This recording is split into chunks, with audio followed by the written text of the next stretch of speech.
मेरी सेक्रेटरी और मैं भाग एक। साइन करो स्वीटहार्ट, जल्दी से, वरना। मैंने डरी सहमी घबराई हुई प्राची से कहा। वो रोए जा रही थी। कहने लगी, प्लीज़ अनंत, मैं ये शादी नहीं करना चाहती। लेकिन मैंने ये सुनकर अपने हाथ उसके गालों पर फेरना शुरू किया। कहने लगा, ऐसे कैसे हो सकता है जाने मन। देखो ना, मैरिज पेपर पर साइन तो करना पड़ेगा, और साइन नहीं करोगी तो फिर मैं वो सब कैसे करूँगा। मैं तुम्हें आज छोड़ने के मूड में तो बिल्कुल नहीं हूँ। प्राची, अच्छी तरह से सोच लो, तुम्हें अपने बारे में क्या फ़ैसला करना है। शादी के बाद सब कुछ करना है या शादी के पहले ही। प्राची ने मुझे गुस्से से देखा था। कांपते हाथों से उसने मैरिज पेपर पर साइन किए थे और रोए जा रही थी। पेपर पर साइन होते ही मैंने मुस्कुराते हुए उसे देखा था, फिर केबिन से बाहर चली गई। कहने लगी, पहली बार मैंने प्राची को अपनी कज़न की बर्थडे पार्टी पर देखा था। मेरा शुमार काफ़ी हैंडसम नौजवानों में होता था, लेकिन मैं उतना ही मगरूर घमंडी भी था। लड़कियों से सीधे मुंह बात तक नहीं करता था। मैं पूजा का दूर का कज़िन था। प्राची भी बेहद खूबसूरत थी। वहाँ बहुत से नौजवान थे जिनकी नज़र प्राची पर ही थी। उससे दोस्ती करने की ख्वाहिशमंद थे, लेकिन वो किसी की तरफ नज़र भरकर भी नहीं देख रही थी, क्योंकि जानती थी कि वो उन लोगों के बराबर की नहीं है। केक कटते ही प्राची ने पूजा को गिफ्ट दिया। खाना भी शुरू नहीं हुआ था कि वो वापस जाने की ज़िद करने लगी। पूजा कहने लगी, क्या प्रॉब्लम है तुम्हारे साथ। मैं तुम्हें अपने ड्राइवर के साथ छुड़वा दूंगी। प्लीज़ प्राची, अभी तो सब ने खाना भी नहीं खाया और केक भी तुमने नहीं चखा। वो कहने लगी, कोई बात नहीं पूजा, मुझे भूख नहीं है, वैसे भी टाइम बहुत ज़्यादा हो गया और मेरा घर भी दूर है। पूजा कहने लगी, मैं तुम्हें अपने ड्राइवर के साथ भिजवा दूंगी, लेकिन वो कह दे कि मैं चली जाऊंगी। वैसे भी मेरे पापा ने मुझे ज़्यादा देर तक रुकने से मना किया था। मगर पूजा उसे रुकने के लिए ज़िद करने लगी। बार बार उसके मोबाइल पर उसके पापा की कॉल आ रही थी और हॉल में काफ़ी शोर था। वह हॉल से बाहर निकलकर फ़ोन अपने कान पर लगाए हुए कहने लगी, पापा, मैं बस थोड़ी ही देर में निकल रही हूँ। वो कहने लगी कि जल्दी पहुँचो बेटा, टाइम देखो क्या हो रहा है। अगर मेरी तबीयत ठीक होती तो मैं तुम्हें खुद लेने आ जाता। वो कहने लगी, आप परेशान ना हो, मैं बस पहुँच जाऊँगी। पूजा ने जब देखा कि प्राची उसे हॉल में नज़र नहीं आ रही, तो वो भी उसे ढूंढते हुए हॉल से बाहर निकल गई। सामने ही वो फ़ोन पर अपने पापा से बात कर रही थी। ये क्या बदतमीज़ी है यार, इतनी मुश्किल से ज़िद करके मैंने तुम्हें बुलाया है और तुम्हें जाने की इतनी जल्दी लगी है। अभी तो ठीक से पार्टी हुई भी नहीं है। प्राची कहने लगी, समझने की कोशिश करो पूजा, मैं तुम्हारी मोहब्बत में आई हूँ, वरना तुम जानती हो मुझे ज़्यादा कहीं आना जाना पसंद नहीं है। 9 बज रहे हैं, इस वक्त मुझे आसानी से कोई भी सवारी मिल जाएगी। वो हॉल जहाँ था वहाँ ज़्यादातर बंगले बने हुए थे। मेन रोड काफ़ी दूर था जहाँ से उसे रिक्शा टैक्सी मिलती। प्राची उसे समझाने लगी कि अगर मैं लेट हो गई तो बहुत प्रॉब्लम हो जाएगी। वो कहने लगी, कोई प्रॉब्लम नहीं होगी, मेरा ड्राइवर तुम्हें छोड़ देगा। चलो ना, आओ ना अंदर। पूजा प्राची की एक बात नहीं सुनी और उसका हाथ पकड़कर उसे अंदर ले गई। फंक्शन ख़त्म होते होते 12 बज गए। फिर वहाँ लड़के लड़कियों का डांस शुरू हो गया। शायद पूजा की हाई क्लास पार्टियों में ऐसा होता होगा, लेकिन प्राची के घर का माहौल बिल्कुल अलग था। बस पूजा की बहुत ज़्यादा ज़िद करने पर आई थी। अब तो उसके फ़ोन की बैटरी भी डाउन हो चुकी थी, इसलिए बेहद परेशान थी। उसने पूजा से कहा, अब बहुत देर हो गई है, तुम अपने ड्राइवर से कहो वो मुझे घर छोड़ दे। इससे पहले कि पूजा अपनी गाड़ी में प्राची को उसके घर भेजती, ड्राइवर उसकी मम्मी को लेकर घर जा चुका था और इसका भी लेट नाइट तक रुकने का इरादा था। ये सुनकर प्राची का ये हाल था कि अभी रो देगी। वो कहने लगी, मैंने तुमसे पहले भी कहा था मुझे जाने दो, अब तो रोड पर रिक्शा भी मुश्किल से मिलेगा, फ़ोन की बैटरी भी डाउन हो चुकी। पूजा कहने लगी, तुम क्यों टेंशन ले रही हो, मैं कुछ करती हूँ ना। ड्राइवर को तो आधा घंटा लग जाएगा, मैं देखती हूँ कि कौन वापस जा रहा है, तुम्हें मैं भिजवा देती हूँ। कहने लगी, ऐसे कैसे भिजवा दोगी, मैं किसी अजनबी के साथ हरगिज़ नहीं जाऊँगी। पूजा कहने लगी, तुम चुप तो करो। उस वक्त मैं वापसी की तैयारी में था। मैं जैसे ही अपनी गाड़ी में बैठने लगा, पूजा ने मुझे आवाज़ दी। कहने लगी, अनंत प्लीज़ रुको। मैं जो अपनी गाड़ी का फ्रंट डोर खोल रहा था वहीं रुक गया। पूजा की तरफ देखकर कहने लगा, क्या बात है पूजा। पूजा ने प्राची का हाथ पकड़ा हुआ था। तेज़ी से कदम उठाती हुई मेरे पास आ गई। कहने लगी, ये मेरी दोस्त है, प्लीज़ इसे घर तक ड्रॉप कर दो। मैंने एक भरपूर नज़र उसके खूबसूरत सरापे पर डाली थी। बड़ी गहरी नज़रों से उसके हुस्न को देखा था। खूबसूरत लड़कियां तो वैसे भी मेरी कमज़ोरी थी और वो लड़की पार्टी में बहुत से लड़कों का दिल जीत चुकी थी। मैं उसे पहले भी देख चुका था, लड़कों की इसकी तरफ उठती नज़रों को भी। वो लड़की सादगी में भी अपनी मिसाल आप थी। मैंने कहा क्यों नहीं, मैं छोड़ देता हूँ। मेरी बात सुनकर वो पूजा से कहने लगी, मुझे बस रोड तक छुड़वा दो, मेरे साथ बैठो, रोड से मुझे कोई भी रिक्शा मिल जाएगा, मैं चली जाऊँगी। शायद मेरी नज़रों के वार उसे अच्छे नहीं लग रहे थे। क्या हो गया है तुम्हें? ये मेरा कज़िन है, परेशान होने की ज़रूरत नहीं है, ये तुम्हें घर तक छोड़ देगा। लेकिन वो लड़की बार बार पूजा से कह रही थी कि वो भी साथ बैठ जाए, वो अकेले किसी लड़के के साथ नहीं जाएगी। ये सुनकर मुझे गुस्सा भी आने लगा। मैंने कहा क्या करना है, मोहतरमा को छोड़ना है या मैं जाऊं? प्लीज़ प्राची, क्या हो गया है तुम्हें? खा थोड़ा ना जाएगा। उसने गाड़ी का पिछला दरवाज़ा खोला, प्राची को बैठने के लिए कहा। वो घबराई हुई पीछे बैठी। पूजा ने दरवाज़ा बंद कर दिया। मैं भी ड्राइविंग सीट संभाल चुका था। वो मेरे सीट के पास आई और कहने लगी, अनंत तुम्हारा बहुत बहुत धन्यवाद, थैंक यू सो मच, तुमने मेरी बहुत बड़ी प्रॉब्लम सॉल्व कर दी। मैंने कहा कोई बात नहीं। मैंने गाड़ी स्टार्ट की और उससे कहा, जी बताएं कहाँ है आपका घर? कहने लगी, बस मेन रोड तक छोड़ दें, मैं चली जाऊंगी। मैंने घड़ी की तरफ देखा। मैंने कहा, मोहतरमा 1 बज चुका है और रोड पर आपको इस वक्त बड़ी मुश्किल से रिक्शा मिलेगा। आप मुझे अपने घर का पता बता दें, मैं ड्रॉप कर देता हूँ। लेकिन शायद उसे मुझ पर भरोसा नहीं था। मैं इतना भी बुरा नहीं था कि हर लड़की के साथ छिचोरी हरकतें करता। एक कामयाब बिजनेसमैन का कामयाब बिजनेसमैन बेटा था। मेरे पास ना तो पैसों की कोई कमी थी और ना ही लड़कियों की, जो 3rd क्लास मिडिल क्लास लड़की के साथ कुछ करूँगा। मेरे पास इतना पैसा है कि जब चाहे जितनी हसीन लड़कियों को चाहूँ अपने कमरे की जीनत बना सकता हूँ। वो कहने लगे, ठीक है, किशनपुरा 2 नंबर की तरफ मेरा घर है। ये सुनकर मैं कहने लगा, वो तो काफ़ी दूर है, क्योंकि पूजा का घर तो आवास सोसाइटी में था और मैं भी सोसाइटी के बंगले में ही रहता था। कहने लगी, इसीलिए आपसे कह रही हूँ कि मुझे मेन रोड पे छोड़ दें, मैं ख़ुद मैनेज कर लूँगी। मैंने कहा कोई प्रॉब्लम नहीं है, मैं छोड़ देता हूँ। बहरहाल मैंने गाड़ी स्टार्ट की और किशनपुरा की तरफ चल निकला। लेकिन अभी 10 मिनट की ड्राइविंग की थी, तभी बारिश शुरू हो गई और इतना अचानक ये सब कुछ हुआ, ये देखकर वो लड़की बहुत ज़्यादा घबरा गई।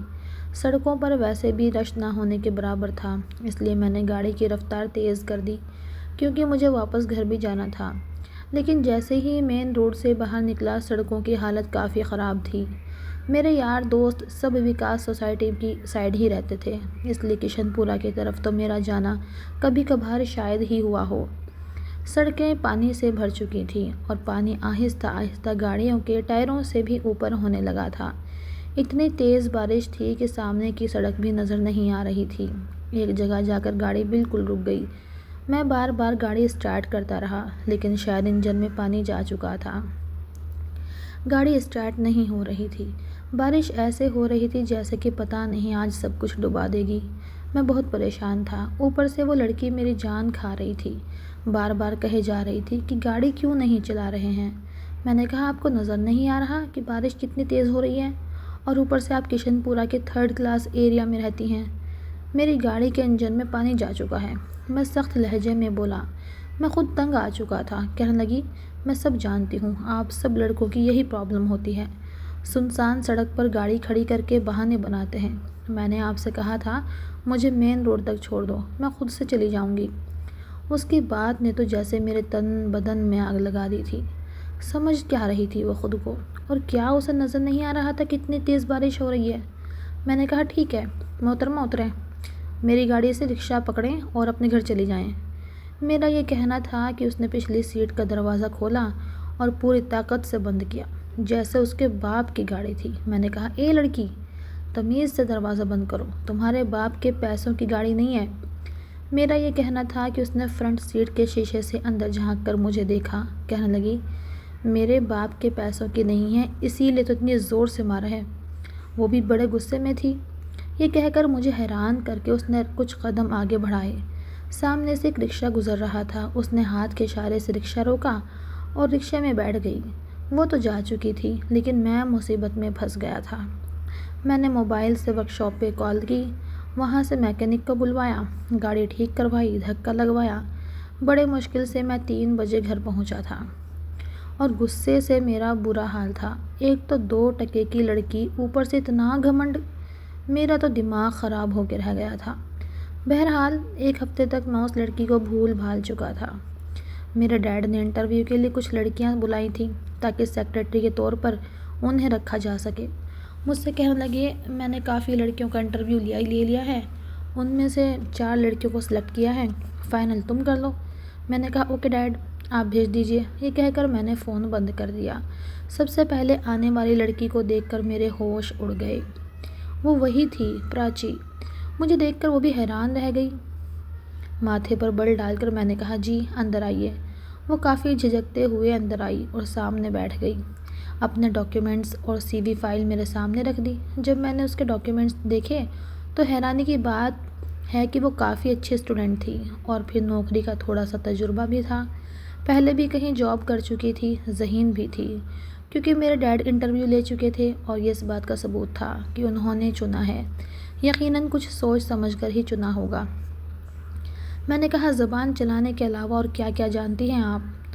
मेरे अंदर की कड़वाहट मेरे शब्दों में आ गई। उसने अपनी फ़ाइल पकड़ी और खड़ी हो गई। मैं तो उसे देखता ही रह गया। मैंने कहा, मिस प्राची गुप्ता, मैंने अभी आपको जाने के लिए नहीं कहा। कहने लगी, मुझे मालूम नहीं था कि ये आपका ऑफिस है, नहीं तो मैं कभी भी यहाँ पर अप्लाई नहीं करती। मैंने कहा, आप कुर्सी पर बैठिए। मैं इतना भी कमज़ोर नहीं हूँ कि ज़रा ज़रा सी बात पर बदला लेता रहूँ। Please sit down miss Prachi. वो बैठ गई। मैंने उससे कुछ सवाल पूछे। उसने मुझे बिल्कुल ठीक से जवाब दिया था। उसे काम का काफ़ी तजुर्बा था। मैंने बाकी लड़कियों के भी इंटरव्यू लिए, हालांकि वो भी अच्छी थी, लेकिन जितनी खूबसूरत वो लड़की थी इतनी वो बाकी लड़कियां नहीं थीं। मैंने उसी को सिलेक्ट किया था। कुछ दिन बाद ही उसने ज्वाइन भी कर लिया था। जब मैं ऑफिस में आया तो वो सामने ही अपने केबिन में बैठी लैपटॉप पर बिजी थी। सफ़ेद रंग की कढ़ाई वाली फ़्रॉक उसने पहन रखी थी। उसकी आंखों में सिर्फ काजल था, उसके अलावा और कुछ भी नहीं था, लेकिन ख़ुद ही इतनी हसीन थी कि सादगी में भी कहीं फ़ैशनेबल लड़कियों को मात देती थी। मैं अपने ऑफिस में आकर बैठ गया। ये सोचने लगा, जिस दिन ये लड़की तैयार श्यार होकर सामने आएगी तो तब तो क़यामत लगेगी, क्योंकि बर्थडे पार्टी पर भी इस लड़की ने कोई मेकअप नहीं किया था, बिल्कुल सादगी में थी। मैंने बहाने से उसे अपने ऑफिस में बुलाया। वो गेट पे नॉक करके परमिशन लेकर ऑफिस में आई। कहने लगी, यस सर। मैंने एक फ़ाइल उसे खामखा पकड़ा दी। मैंने कहा, इसे रीचेक करके मेरे पास लेकर आएँ। कहने लगी, ओके। उसने फ़ाइल पकड़ी और चली गई। मैं बहाने बहाने से कई बार उसे अपने ऑफिस में बुलाता रहा, बेफिजूल फ़ाइल पकड़ा देता, लेकिन पता नहीं क्यों उसको देखकर जी ही नहीं भर रहा था। मैं चाहता था कि उसको अपने सामने बिठाकर बड़ी फुर्सत से देखता रहूं। मैं अपनी फीलिंग्स को समझ नहीं पा रहा था कि मैं ऐसा क्यों चाहता हूँ। फिर मैंने एक दिन रामू काका को बुलाया और कहा कि सामने टेबल और कुर्सी सेट करवा दो। उन्होंने टेबल और कुर्सी सेट करवा दी। अगले दिन जब प्राची ऑफिस आई तो मैंने इंटरकॉम पर कॉल की। मैंने कहा कि आप अपना लैपटॉप लेकर यहाँ पर आ जाएं। वो मेरे ऑफिस में अपना लैपटॉप का बैग लेकर आई। मैंने सामने टेबल और कुर्सी की तरफ इशारा किया। मैंने कहा, आज से यहाँ पे बैठकर काम करेंगी आप। वो कहने लगी, वो क्यों? मैंने कहा, इसलिए कि मुझे बार बार आपको फ़ाइल के लिए बुलाना पड़ता है, इसलिए जो काम होगा मैं यहीं आपको बताता रहूँगा। मेरा मकसद कुछ और ही था। जाहिर है वो गरीब लड़की थी, पैसों की वजह से काम कर रही थी, इसलिए पैसे के लालच में आकर मेरा दिल भी खुश कर सकती थी और मुझे भी। फिर क्या था, उसने गहरी सांस ली और अपना लैपटॉप निकाला। तब तक रामू काका उसके सारी फाइल्स लाकर उसके पास रख चुके थे, जहाँ पर वो बैठी थी। मुझे साफ दिखाई दे सकती थी। वो कंप्यूटर डिज़ाइनिंग करती थी और उस काम में उसे काफ़ी तजुर्बा भी था। बड़ी तेज़ी से उसकी उंगलियां चल रही थीं। वो शायद कोई डिज़ाइन ही बना रही थी। कंप्यूटर डिज़ाइनिंग मुझे भी आती थी। मैं कुछ देर अपनी फ़ाइल पढ़ता रहा, फिर बार बार उसे भी देखता रहा। फिर उठकर उसके पास आ गया। काफ़ी अच्छा डिज़ाइन बना रही थी और उस डिज़ाइन का प्रिंट आउट निकलवा कर कंप्यूटर मशीन्स में डलवा कर हमें अपने ब्रांड की शर्ट में लगवाना था। मैं उसके पीछे खड़ा उसके डिज़ाइनिंग देख रहा था। फिर मैं थोड़ा सा करीब हुआ, उसके चेहरे के पास अपना चेहरा लेकर गया और अपना हाथ बढ़ाकर माउस पर रख दिया जहाँ पहले से उसका हाथ रखा हुआ था। वो पूरी तरह से सटपटा गई। जैसे ही उसने पलट कर देखना चाहा तो उसके होंठ मेरे चेहरे के बिल्कुल करीब थे। वो बुरी तरह से बौखला कर रह गई थी। मैं उसकी कैफियत को समझ गया था, लेकिन फिर भी जाहिर किया जैसे कुछ हुआ ही नहीं। उसके हाथ को अपने हाथ से माउस पर हरकत किया और सामने स्क्रीन पर देखने लगा। मैंने कहा, यह डिज़ाइन कुछ ठीक नहीं लग रहा है, इसे थोड़ा सा रिमूव कर दें। ये बात मैं उसे स्क्रीन पर उंगली रखकर भी बता सकता था, लेकिन उसके लम्स को महसूस करना चाहता था। ये कह सकते हैं कि मैं थोड़ा सा अय्याश किस्म का लड़का था। हाँ, शराब वराब नहीं पीता था, न शराब का आदी था, लेकिन लड़कियों का नशा क्या कोई कम नशा होता है? वो नशा मुझे था। कभी गुनाह भी कर जाता था, लेकिन सामने लड़की की मर्ज़ी से, बस यूँ समझ लें कि पैसा फेंक और तमाशा देख वाली मिसाल थी। इसलिए लगता था कि हर लड़की बिकाऊ है। पहले भी मैं अपनी कितनी ही एम्प्लॉयज़ के साथ दिल लगी कर चुका था और उन्हें मुँह मांगी कीमत भी दे चुका था। इसलिए किसी लड़की की इतनी हिम्मत नहीं थी कि मुझ पर उंगली उठाती। मैं कोई फिल्मी हीरो तो नहीं था, या जो अमीर होते हैं, बिजनेसमैन होते हैं, पैसे की देन हो और फिर शरीफ इंसान भी हों। ऐसा हकीकत में नहीं होता। अगर ये होता भी तो है तो बहुत कम होता है। शराफत और दौलत कभी भी एक साथ किसी को नसीब नहीं होती। इसलिए मुझे आप शरीफ बिल्कुल मत समझिएगा। हाँ, लेकिन मैंने कभी किसी लड़की के साथ ज़बरदस्ती कुछ नहीं किया था। पैसे फेंकता था, इशारे देता था, रिस्पॉन्स आता था तो फिर मैं पीछे नहीं हटता था। मैंने महसूस किया कि उसका हाथ मेरे हाथ के नीचे कांप रहा था। चेहरे पर बदहवासी थी और मैं उसकी कैफियत से लुत्फ़ उठा रहा था। मुझे मज़ा आ रहा था, लेकिन फिर मैंने उसका हाथ छोड़ दिया और ख़ुद भी पीछे हट गया। लेकिन वो लड़की काफ़ी समझदार थी। कहने लगी, सर माइंड मत कीजिएगा, लेकिन अगर आपको डिज़ाइन में कोई भी इशू हो तो स्क्रीन पर उंगली रख के मुझे बता दीजिएगा। मेरे करीब मत आइएगा, मुझे बुरा लगता है। उसने मेरी इस हरकत को इग्नोर नहीं किया था, बल्कि मुझे फ़ौरन से वार्न किया था, ताकि मैं आइंदा ऐसी गुस्ताखी करने की हिम्मत ना कर सकूं। मैंने कहा, ओके मिस प्राची, लेकिन मेरा ऐसा कोई इरादा नहीं था। मैं तो अक्सर अपने एम्प्लॉयज़ को समझाने के लिए ऐसा कर देता हूँ और कोई भी माइंड नहीं करता। मुझे नहीं लगता कि ये ऐसी बात है इस पर माइंड किया जाए। वैसे भी आप वर्किंग वुमेन में शामिल होती हैं, तो ऐसी बातों से तो ख़बर होगी। ये सब तो चलता है। कहने लगी, लेकिन मेरे साथ ऐसा कुछ नहीं चलता। आप अपने बाकी के एम्प्लॉयज़ के साथ क्या करते हैं क्या नहीं करते, मुझे इस चीज़ से कोई मतलब नहीं है, लेकिन प्लीज़ मुझसे फ़ासला रख कर बात कीजिएगा। पता नहीं क्यों वो लड़की हमेशा मुझसे ऐसे बात करती थी जैसे मेरी इंसल्ट कर रही हो, और मेरे अंदर आग सी लग जाती थी। मैंने कहा, ओके ठीक है। मैं अपनी सीट पर जाकर बैठ गया। बार बार मुझे उस पर गुस्सा आ रहा था। समझती क्या है ख़ुद को ये। बड़ी मुश्किल से मैंने ख़ुद को ठीक किया। शायद अंदर ही अंदर मुझसे ये बात बर्दाश्त नहीं हो रही थी कि एक मिडिल क्लास मामूली सी लड़की होकर मुझे नखरे दिखा रही है। ऐसे बिहेव तो मुझसे कभी मेरी क्लास की लड़कियों ने भी नहीं किया। अभी भी अगर किसी भी लड़की को एक इशारा करता तो पके हुए फल की तरह मेरी गोद में आ जाती।